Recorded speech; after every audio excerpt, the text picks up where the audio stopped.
general approaches that you could apply to either one that will give you a series of steps. So instead of just hitting a blank wall and giving up and thinking, I don't know what to do, I don't know how to proceed, it's too big a thing, it gives you sort of intermediate steps you can do. And we've noticed also for both, or I hope you've noticed for both, that the same things are going to stymie us, that it's going to be ill-defined problems or just a difficulty of implementation, rather than the ideas. Sometimes just the sheer mechanics of getting the thing to work is what's going to catch us up. All right, now, we finished last week looking at Backtrack. We were starting to do the Backtrack. And remember, we looked at the example of Phineas Fogg in the underground cellar, and he had to escape. And the idea of Backtrack is it's another one of the, it falls in the general approach of breaking a problem into parts. And the approach here for Backtrack style problems is the parts, the way we break the problem into parts is we consider solving the problem in a series of stages, and we try and arrange them so they're reasonably independent of each other, and then we go through solving the problem one stage at a time. Now, if the stages truly are independent of each other, then we can do greedy, and that's wonderful. Rarely are they, but we solve the first stage, and then we solve the second, and then we solve the third. Not only does that give us a sequence of steps we can follow, so we're not stymied, we've now broken into subproblems, but the advantage is, in the middle of solving the first, after we've partly solved the problem by solving, say, not solving the first, but we hazard a guess for the first part, try this key and that lock. Now we're doing the second part of the problem. We hazard a guess. It doesn't work. In other words, we evaluate as we're going. So we've got a partial solution, but we still check it. The lock doesn't open. Now there's no point in trying keys in the third lock. As long as that key's in the second lock, all keys in the third lock are going to stuff up the problem. So the idea is if we break the problem into parts that way, then, and we manage to tease out an early failure as we're exploring the parts, that lops off an enormous tree of possibilities for the remaining ways of filling in the parts of the problem. And that's the backtrack thing. So the idea is you're going down a tree, and as soon as you hit a problem, you can go back up the tree, and everywhere below there is called pruned off the tree or bounded out of the tree, and we don't have to visit it. Okay, so that's a general approach of backtrack. Now, you are going to have to implement some backtrack stuff. So what are the components of a backtrack? Well, probably one of the most important components is having a way of systematically generating all the states so you don't miss anything. So that go through systematically generating your, what do we call them?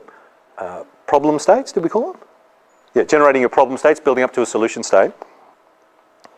The other thing you're going to need is something which, say, we'll call a bounding function or a pruning function. Something you can apply at every point to work out, is this going to work or should I give up now? And what do we want it to say, bizarrely enough? Give up. Give up. Because the more often it says give up, every time it says give up, what happens to us? What does that mean? Less work. There's much less work for us to do. Everything from there below us in the tree is pruned off. So where ideally would we like, if something's going to fail, where would we like the failure to be? Towards the bottom of the tree or at the top? Up as high as you can get. Yeah. So it's bizarrely enough, it's one of these things where we're trying to tease out early failure. And as engineers, hopefully that shouldn't be a surprise to you, because when you're working on a risky project, when you're dealing with anything where the risk is a problem, you always want to have something to fail early. You want to get your failures happening. We want fails to happen at compile time. We love programmers that are pedantic and then throw compile time fails rather than runtime fails, because the sooner in the process you get the fail, the sooner you can backtrack and start to fix things up rather than devoting more work in. Yeah, okay. So this whole idea of bounding is you want your bounding function to be something that's reasonably ruthless and allows as much failure as possible. But what's the other aspect of the bounding function? I mean, why are we bounding? Because it's costing us work to bound. Yeah, we have to run the bounding function. Why do we bother to do that? What's the engineering decision? What's the balance we have to do? It saves us work later. So the comparison we have to do is... less work. Yeah, how much is it saving us versus how much is it costing us? So when you write your bounding function, you have this sort of tension because you simultaneously want them to be reasonably ruthless, but you also want them to be cheap. Because if you've got an expensive bounding function, you're running it all the time. You're not just running it once per solution state, you're running it once per every component of the solution state, or perhaps a different bounding function for every component. So you're actually doing much more work than you have to do. So if that costs you much at all, you'll be in trouble. Okay, so we really want the cost of that to be massively outweighed by the savings that gives us. All right, so in coming up with your bounding function, that's what you take into account. Which level to consider first? Yeah, sometimes you can... The different levels in your tree that we're searching through a tree, sometimes you can consider the levels in different orders. You can rearrange the tree. It's your decision which decision goes at the top. which one goes next down. So maybe you decide which door will I pick first is your first decision, and then you decide what will I try in the first key, and what will I decide in the second key, and what will I decide in the third key. And that will give us a tree where the first layer is all the decisions for the door, and the second layer down is all the decisions for the first key and the third. Okay, going down to the fourth key. That's one way of ordering the tree.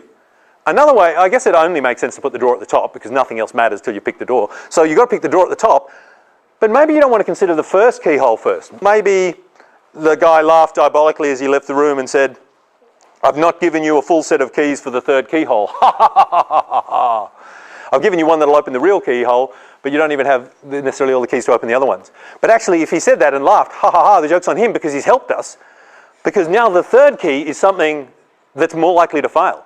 In that case, the order I'd choose to evaluate them in probably would be I'd try and evaluate the third keyhole first, because it's likely to fail, and when it fails, it's going to lop off everything below it. So I want it to fail high up in the tree rather than failing multiple times down below where I've got to pay for all that housekeeping for all the multiple times. I'd rather it fail once at the top and lop off that whole tree. Does that make sense? So sometimes it makes sense to reorder the things, and sometimes you do it so the thing that often when you do that, you do it so the thing that fails the most often will be at the top. But usually that's the sort of thing I fool around with if I'm trying to tune up a backtrack algorithm. I reconsider the order in which I evaluate the parts. Now, what if I'm using Backtrack to solve some sort of class of problem? Maybe it's I'm using it to solve the timetabling problem. We're trying to timetable exam rooms or something. And I decide the thing to do first is to try and fit the large classes because they're the thing that stuff up the most often. So they will fail most configurations. So the first thing I do is I fit the large classes, then I fit the small classes, and I'm hopefully got heaps of pruning that's already happened by the time I get to the small classes. So I decide to do it in that order. But I'm not sure if it's faster to do it that way or the other way. And also I'm toying with the idea of a couple of different bounding functions. And I'm not sure which one I should use. So one of them's slightly more expensive, but also slightly more ruthless. So maybe it's better and maybe it's worse. So how would I make that sort of decision in a sensible way, run the sort of gut feel way? You could try it and see. But one of the problems are so large that trying it and see is a very, very expensive thing to do. But absolutely you're right. We should do some experiments. We shouldn't just base things on our intuition. Our intuition, how good is that? You know, we know that fails as often as it doesn't. So some sort of way of investigating. So if you can try it and see, yeah, then just run lots of experiments and lots of tests and try it and see on lots of cases. But if the case is so large, like it takes a week's runtime just to do the thing, and the computers are really busy all the rest of the year doing other uni stuff, I might not have weeks and weeks and weeks of runtime in which I can try all the different combinations. And there might just be so many, quite a few independent factors I'm considering tweaking, and taken together that might lead to a large number of possible cases I need to consider. So one way of doing it is some sort of random sampling. You just decide, okay, I'm going to do some statistical work to come up with some sort of estimate for what's the best approach. So I'm going to try and get a statistical feel for how much this bounding function prunes the tree by. Do you want to think for a moment, because you yourself already know the answer to this, but it might be hard to see it, so try and get it, because you'll feel good if you do. How could you actually do a statistical analysis? How could you do an experiment on a tree without evaluating the whole tree to see how much pruning you're getting happening? How would you do that? Suppose you've only got an hour's runtime and it's a week's problem. You want to do an hour, but you're prepared to spend an hour analysing it for each case. How would you use that hour to come up with useful information? Yeah? Do an analysis on a small problem? Yeah, excellent. Pick a smaller problem. That's a really good idea. Yeah. Okay?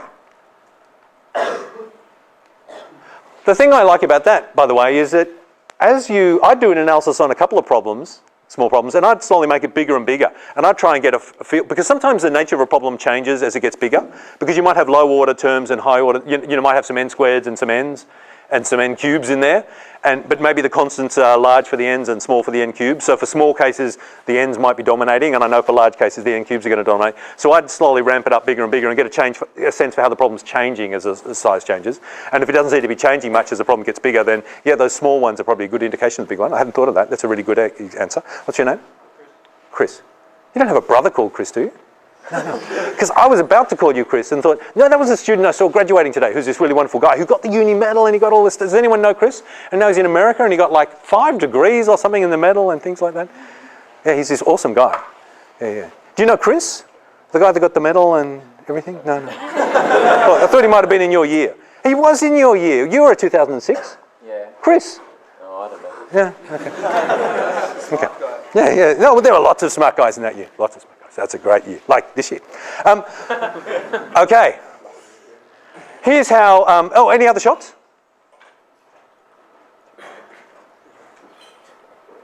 How would you do it? In other words, I guess the question I'm asking is, how can you look at just part of a problem?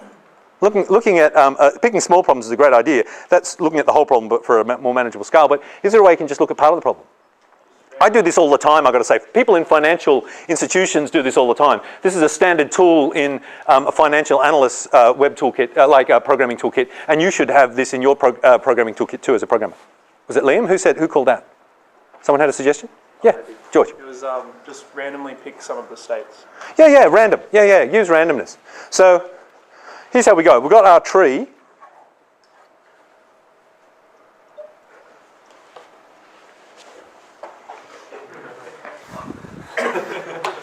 I love Australian native animals. I know we're running out of time. All the things I want to do and all the things I haven't yet done. Have I promised I'm going to teach you enums so you can use them in the project? Is that why people are asking desperately? You didn't promise it.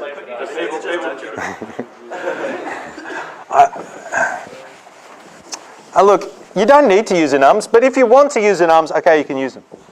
Okay, you can use them. You can use enums if you want. If you don't know what an enum is, don't worry. Okay. Don't worry.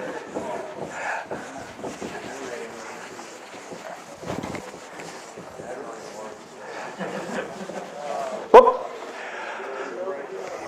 And I will teach enums to everyone now that we've mentioned them, but it probably won't be till maybe I'll do it in the revision lecture or something like that. You don't really need them for the course, but let's say you can know them. The reason I'm not enthusiastic about doing is there's so many things I want to do, including concurrency.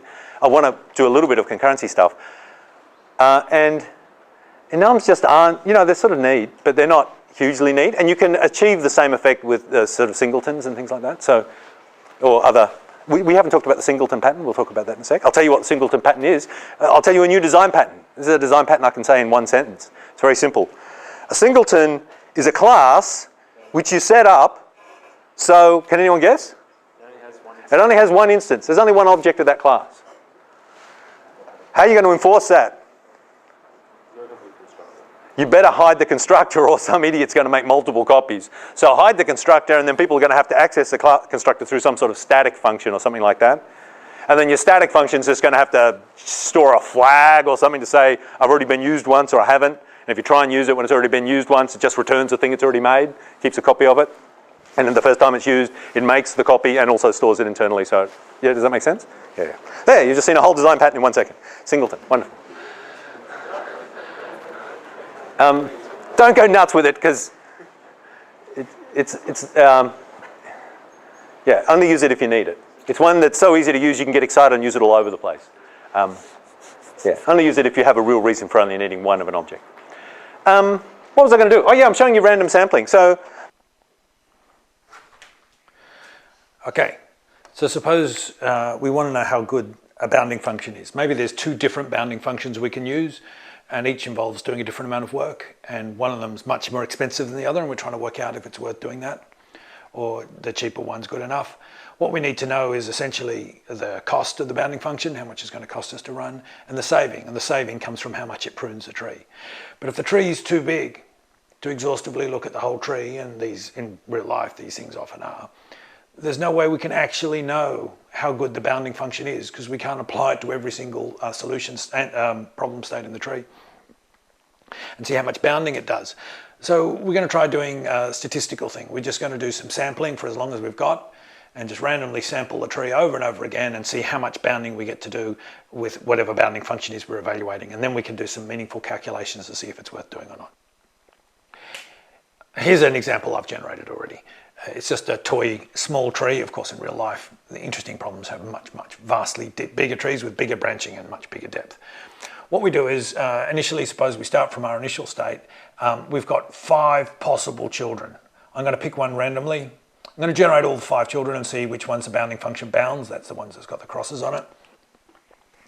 And then I'm going to pick one of the unbounded children randomly and generate all of its children. I'm going to apply the bounding function to all of those. You can see it knocks out 1. And then pick one of the remaining ones randomly and generate all of its children. And I keep doing that randomly, till I get to the bottom of the tree. Now I've got a random path through the tree. And interestingly, I can now estimate how much of the tree I've pruned. The assumption I make is that the branching factor I'm observing on my little journey through the tree here is consistent across the tree, which of course it's very unlikely to be, but it's a reasonable guess. So I'm going to say, oh, at the first level it's a branching factor of 5. Well, I know that. I can see all the children at the first level. At the next level, let's suppose every single one of these guys has a branching factor of 3, just like this guy did. Let's suppose every single one at this level has a branching factor of 4. Let's suppose every single one at this level has a branching level of 3 and branching level of 2. Okay, so if we did have a branching factor of, well, I guess we do have a branching factor of 5 at this level. If this was a branching structure of the whole tree, then there would be 5 at this level. There would be 5 times 4, 20 nodes at this level. There would be 80 nodes, 240 nodes, 480 nodes. So we could guesstimate that the tree has 480 nodes across it. Now, of course, the branching structure may or may not actually be like this across the whole tree. For some problems, structured in such a way that there's a consistent amount of branching at each level. Some problems are constructed so that there's not. Like, for example, a chess game, perhaps this is one state of the game and there's 50 possible next moves, but from some other state, there might only be 20 possible next moves. Nonetheless, on this one random pass through the tree, we estimate that the size of the tree is 480 before bounding, and after bounding, we see that we've only got, 3 unbounded children, 3 unbounded children, 2 unbounded children, 2 unbounded children, and 2 unbounded children. So the total number of unbounded nodes, again, if the bounding, not only the branching structure was consistent across, but the degree of bounding was consistent as we move through the tree, this would reduce it to 9. There'd be 9 unbound children at this level, 18 at this level, 36, and 72. So if the bounding function, if this is a good representation of the bounding function, and this is also a good representation of the branching of the tree, then we'd see we've reduced the size of the tree from having 480 solution states down the bottom to, after bounding, only having 72 states we need to generate and consider. So that's 7 times roughly speed up, less the cost of running the bounding function. Now, that only takes a split second to do, so we do it again, and we do it again, and we do it again, and we keep doing that. Maybe we do it for an hour, maybe we do it for a day, depends how much compute time you've got available. Do it for as long as you can. And these numbers will vary, and sometimes it'll be a 7 times speed up, and sometimes it only might be a 3 times speed up. But over time, as you do this over and over again, if the problem's got any reasonable structure to it at all, this will start to converge, and you'll start to get a reasonable estimate of the actual savings of the bounding function. And then you can make sensible decisions about whether to use this bounding function or that bounding function. A 7 times speed up, that might look good, it's not that good. 7 times faster than a brute force, a mindless brute force. It's like running 7 times faster than the fat kid. It's still 7 times faster than the fat kid, but it's not necessarily that fast, speaking as someone who was the fat kid. So I'd be a bit disappointed if my backtrack, if my pruning algorithm, if my bounding function only gave me a 7 times speed up, I'd be thinking, oh, that's not so good. It's not going to turn an intractable problem into a tractable problem. At best, it's going to make the size of the problem that I can solve in feasible time get a bit bigger, so I can solve slightly larger problems, perhaps. And sadly, often that's what happens with Backtrack. It doesn't change the complexity. You still end up with something exponential. It just grows more slowly, so you can solve slightly larger problems. Okay. Okay, so we worked that out together. Isn't that good? We did that collaboratively. I stood on your shoulders. So can everyone see that's quite a neat technique? And then just applying that sort of idea, I couldn't remember the exact way of solving it here, but it doesn't matter because you can sit down and nut out some sort of common sense thing. The important thing, I guess, well, I mean, it's important how to do that, but another really important thing is thinking, this is how I can solve any problem that's too big. Whatever the problem is, I should sit down and think of a way that I can sample this problem and come up with some sort of shape of what it is I'm looking at, get some numbers estimating what I'm looking at, and random sampling is a fantastic way of doing that. And as I say, it happens all the time in finance, where the number of combinations are too large to be considered exhaustively, but picking the right ones is really, really important, or heading in the right directions is really important, has big payoff. So yeah. They've got big incentives for dealing with partial information and making sensible choices, and they use estimation and simulation all the time. Yeah, sometimes you can make the bounding function stronger as the search progresses. How would that happen? As the search goes on, you're able to be more ruthless. There's less cases that you need to apply it for as you go further down. Not exactly what I was thinking. Can you think, as you're searching for something, when might it be that as you're getting towards the end of the search, you can throw away things much more quickly than you could at the beginning of the search? Because of combinations. For example, if you're looking in multiple rooms, Yes. searching for an item, Yes. and the rooms have different rules. So let's just say, I don't know, in one of the rooms, a key will never be inside a drawer and things like that. If you don't go to that room, point is, Are you just thinking the further you go down the tree, the more constrained you might be? the more constrained you might be, so you don't have to consider as many possibilities. But that's not exactly what I was, the question I was wondering. I wasn't sort of thinking, why might it be the further down you get, the more ruthless you can be? I was sort of thinking, I'm going on some path. Ultimately, I'm searching through the tree and I'll try down here, then I'll try here. And I pick what order I consider things in. I consider them in, I could work left to right or some other order. But whatever order I'm picking, eventually I have to go through the whole tree unless the bounding function tells me I don't have to go there. But towards the end, I might be able to start bounding earlier on for certain types of problem. I'm thinking, what if the problem is I'm after the yummiest Turkish delight bar in the land? Now initially I have no idea what the yummiest Turkish delight bar in the land is. So I just go around into everyone's houses taking all their Turkish delight bars, rifling through the drawers. Oh, cookies, I'm the Cookie Monster. Because he's so cool. You guys are too young to see the Cookie Monster, or you've seen the Cookie Monster?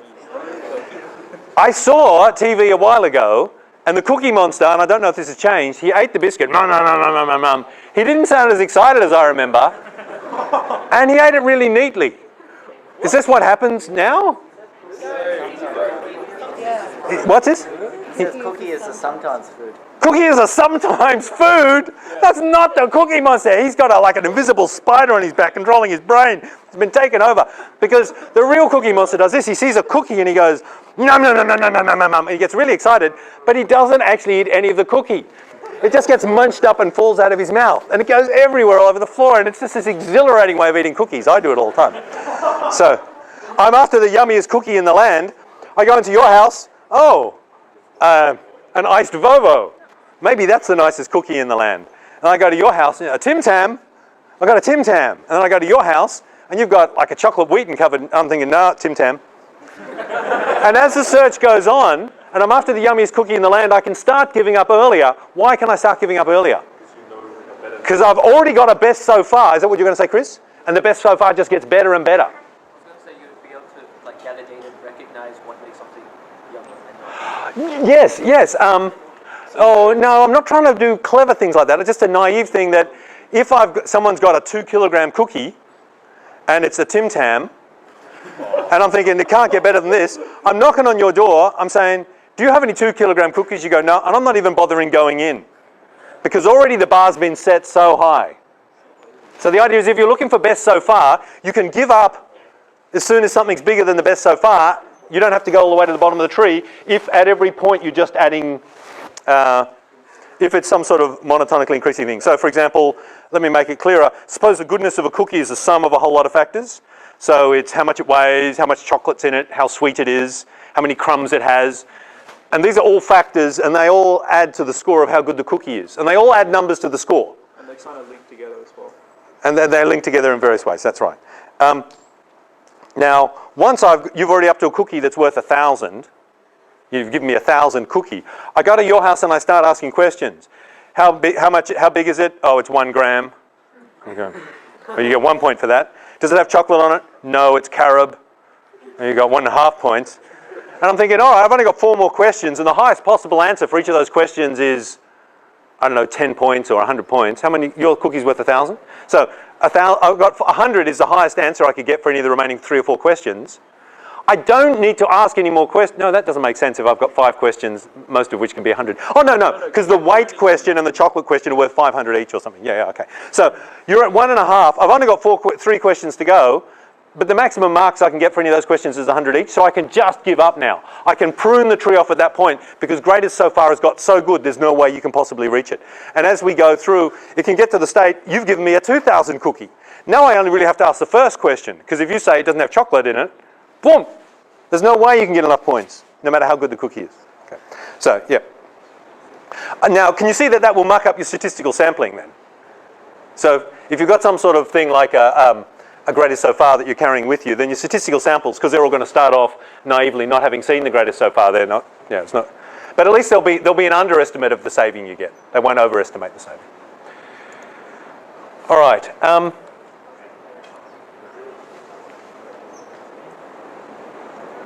You know, what I just said then in cookie speak was exactly the next problem, which is an algorithmic problem. If the problem is, you've got a set of numbers, and I'm asking you, does any subset of these numbers add up to a particular value? Does any subset add up to 100? I've given you a set of 100 numbers. I want to know if there's a subset that adds up to 100. You could try all the subsets in turn, and there's 2 to the 100 possible subsets of 100 numbers. But that's going to take a long time, so let's try to backtrack on it. So our partially constructed solutions, well, we will just add numbers into the set slowly. And when can we stop? If we know all the numbers are positive, I guess, we can stop adding them into the set once we've exceeded 100, because we can never go back. So our backtrack, our bounding function is the sum so far greater than 100? Because if the sum so far is greater than 100, then there's no point in adding any further values into the set, because no subset containing the ones we found already, the ones we found already exceed 100, so any subset containing that subset will naturally itself exceed 100, so won't be able to add up to 100. Does that make sense? Yep, okay, all right. Now you can even handle that with negative numbers. The trick is, in a problem like this, and that's the reason I wanted to talk about the subset sum problem, you really want to think carefully about the order in which, this is again the order in which we build the tree. With a subset problem, the general way you do that is you sort the numbers into increasing or non-decreasing order. So I've given you 100 numbers you might be adding into the subset, and you want to find a subset, you can get a subset that adds up to 100. Did I say the subset adds up to 100? Yeah. I'm sorry for overusing the number 100 in this example too many times. Let's say the numbers have to add up to 7. 42. 42. 1,000. No, that's almost like 100. There's essentially no difference between 1,000 and 100. 406, thank you. All right, so we want the numbers to add up. We've got 100 numbers, random numbers. We want to find out if there's a subset of these numbers that adds up to 406. Obviously, brute force is just out of the question. 2 to the 100 is too large. So we're going to do a backtrack. With the backtrack, actually, we have a good chance of being able to solve it. What's going to give us the killer example in this problem is if we think to first of all sort the numbers into increasing or non-decreasing order, and then we consider the numbers one at a time. So the branches of our tree now is a funny looking tree. We're going to consider number 1, and we're going to say, is number 1 in or not? And then we're going to consider our second number and say, is that in the subset or not? And then we're going to consider the third number and say, is that in the subset or not? Yep, and this is how we're going to partly construct the solution, making a decision each time whether a number's in or not. And we're going to terminate. We've already seen we can terminate as soon as the total we've accumulated up to at any point exceeds 100. If the total exceeds 100, we don't need to go beyond here. There's no point in adding any more numbers because we've already exceeded 100. 406, sorry. If this is greater than 406, we give up. So we don't have to keep going down considering any remaining numbers. Now, the neat trick is, if you've sorted the numbers into increasing or non-decreasing order, then you can actually get a better bounding function. Can anyone think of you can give up earlier. How can you give up? Start with big numbers. No, you start with the small numbers. You don't need to try any number if a big number has already gone over 406. Sorry, any bigger numbers. Yeah, as you're putting them in, you have some information about the remaining numbers. The remaining numbers are no smaller than the number you've just looked at. So if after adding the number you've just looked at, you not only did you go over, but adding that number again would take you over. You don't need to look at the next one or any future ones because all of those are guaranteed to be bigger than this number, so you know they will they'll knock you over. So you can prune the whole tree at that point. Yep, does that make sense? Not only, you don't just have to prune Yeah, I'm not saying it very clearly. Suppose we've come down to here and here. We're up to, I don't know, we're up to 400 and, we're up to 400. We're exactly up to 400.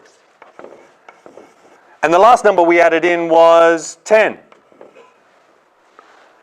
Now we could do it like this. We could say, oh, do I add the next number in or not? And the next number, I don't know, might be 11. And if we add the next number in, yes, then we go, oh, fails the bounding function.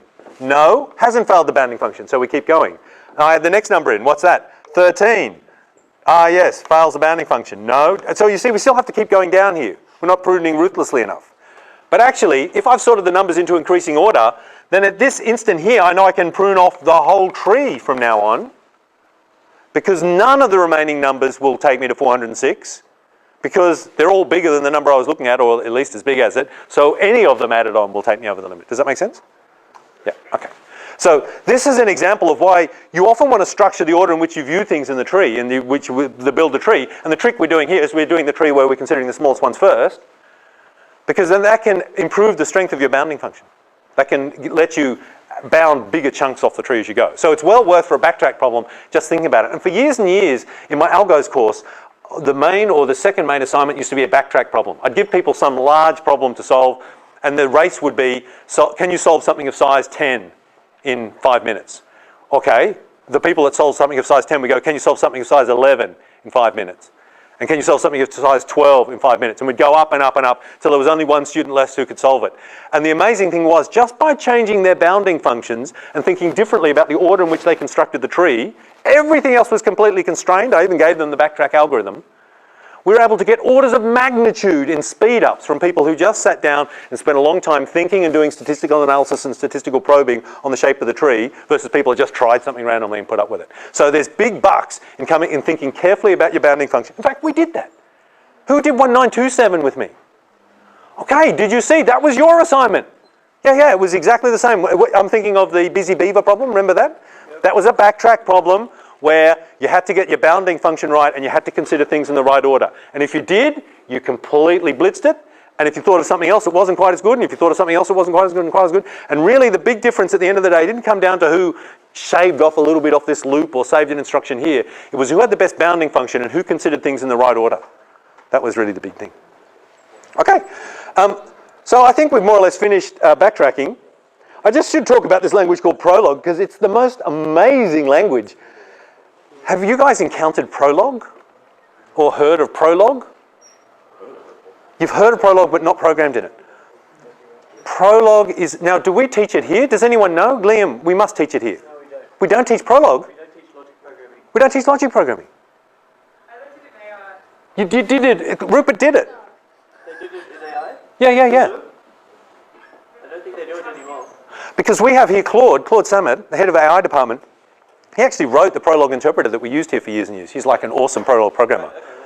But it's possible we don't teach it anymore, but it is an awesome language. You should all learn Prolog because it is a different way of programming. It's not like different like C and Java are different, because, you know, from a distance, if you squint a bit, they're the same. You know, you got objects and classes and, you know, a little bit of different around the edge, but essentially they're the same. And what other languages do you know?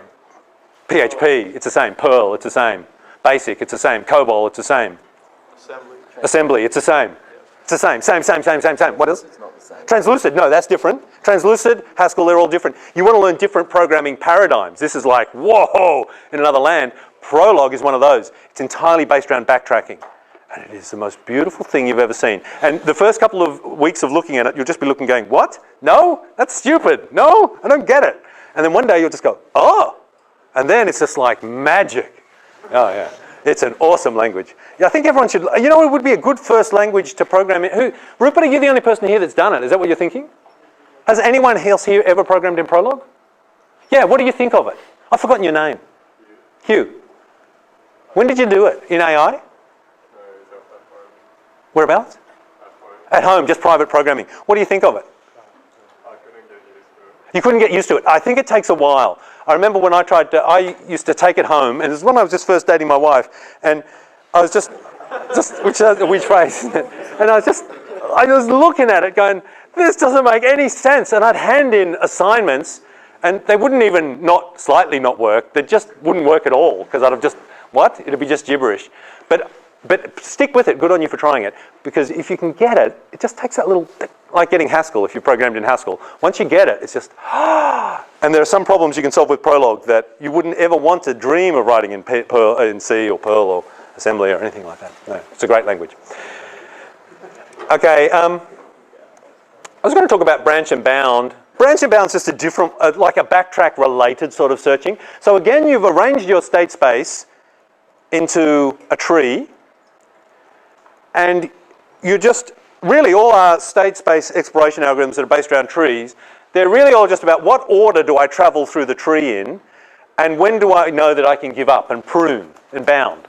And a branch and bound algorithm works slightly differently to a backtrack. A backtrack just goes down and down and down until it has to give up, and then it goes back up again and then down and down. It's sort of like a depth first search sort of thing. Whereas a branch and bound is a generalization of this, where, has anyone done Sudoku with me years and years ago? Is anyone here that did the Sudoku? Yeah, okay. So we were doing branch and bound with the Sudoku. The idea with the Sudoku was, we talked about it. I think we ended up doing a backtrack. But the idea was, as you consider each node in the tree, you look at all the possible children, all the nodes below it, all the states you could get to next. Now with a backtrack, you just go, woo, and jump into the first one. And you just keep going down, woohoo, woo. But with a branch and bound, you generate them all and you don't necessarily do them next. You just think, okay, they're all the places I could go to next. I'll add them to my pile of places I could go to next. And on the side, you've got a big pile of all the places you might want to visit next. Now with Backtrack, you never have to bother doing that. You just need to remember where you're up to, and the tree helps you know where to go next. And on the way back up, the tree tells you where you've been from and where to go next. So you don't have ancillary storage on the side remembering. But this one here, every time you get to a node, I'm considering this node, I go, it's got 2 children. I'll add those 2 children to my pile. And then you consider, is this the solution? No, it's not. I need to now visit another node and decide if that's the solution. And then you go to the pile, but you don't necessarily pick one of the children you've just added to the pile. You consider the whole pile, and you use different strategies to work out which one you consider next. Some heuristics consider ones at the same level first, so they give you a sort of breadth first search, so you're constantly sort of zigzagging down through the tree. Some go all the way down in depth first search, they give you deep probes that you've seen that a backtrack has. But more interesting variants do combinations of this, like there's something famous called A star. Has anyone heard of A star? It's a famous way of solving mazes and things like that. What A star does is, or not A star, say an LC search, it's often called. You are at a node and you look at all the children and you work out how likely it is any of them will solve the problem, how far they are away from the solution. You add them to the heap. I'm not at the answer now, so now I need to visit another node. Which one do I do? So you look at your heap, your pile. I'm trying not to give it a data structure name. You look at your pile and you think, I'm going to pick the one that looks like it's most likely to find the solution. And maybe that's one of your children now, or maybe that's another one. And you pick that one next, and you generate its children, and you estimate how likely they are to find the solution. You go that way. Now, this is completely useless if you've got to enumerate all possible solutions. It's just giving you lots of extra work and an ancillary data structure on the side. But if you're just racing to find the first solution you can, this often, by picking, not mindlessly each time, but thoughtfully picking which one's most likely to be the solution. It's like if you're in a maze. Yeah, it's a dark, deep maze. You're doing a breadth first search through the maze. You enter a room, it's got 17 doors out of it, and the 15th one's got light pouring through it.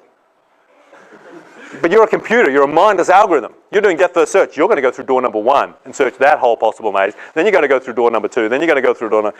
You're not going to get that one for a long time. But an LC search is going to go, that door's got a light coming through it.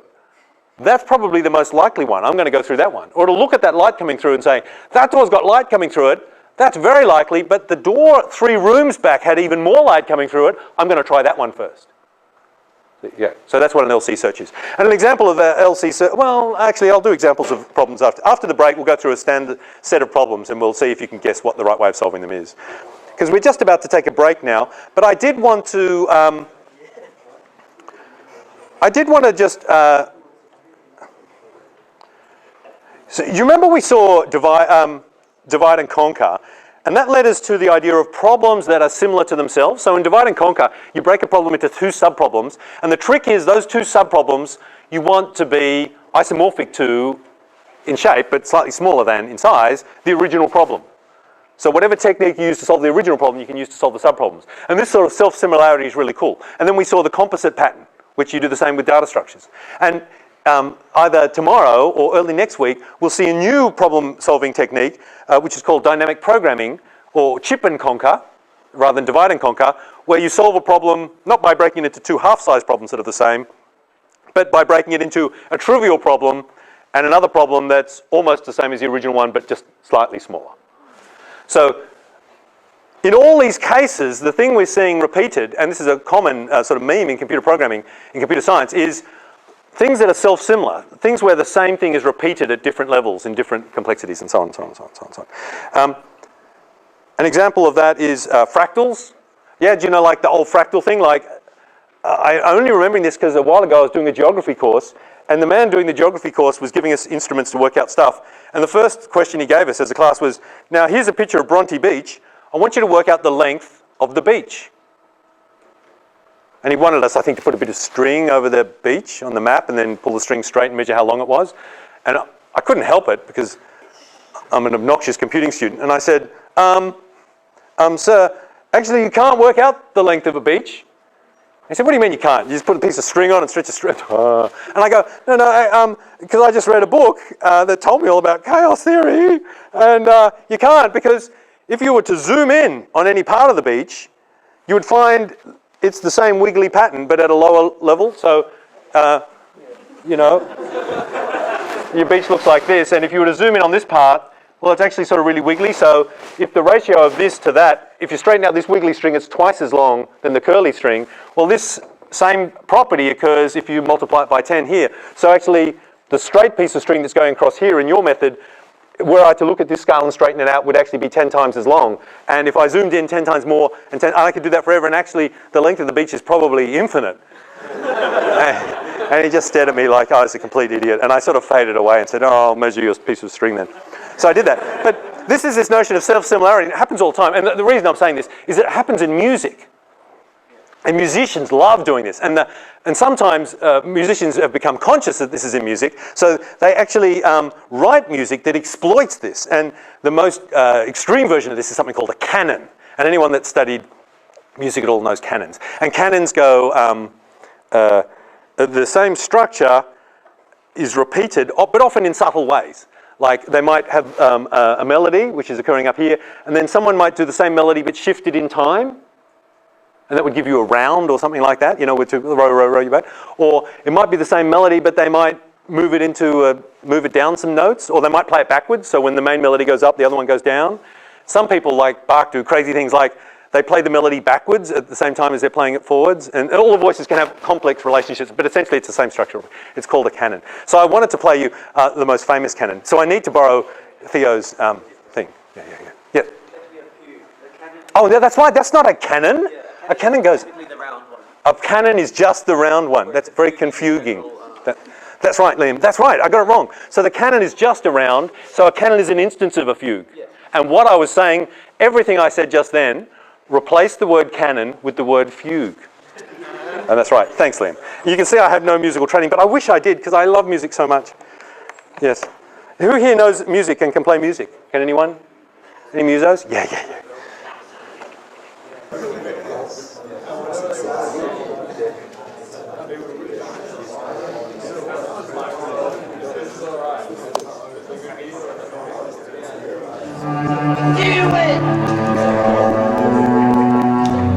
It's very, very beautiful.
Whoa. So where's Jackson? Jackson, stand up. We should give you a hand. Come on, give him a hand. That is completely awesome. Yeah, what a legend. So have a break and we'll return after the break.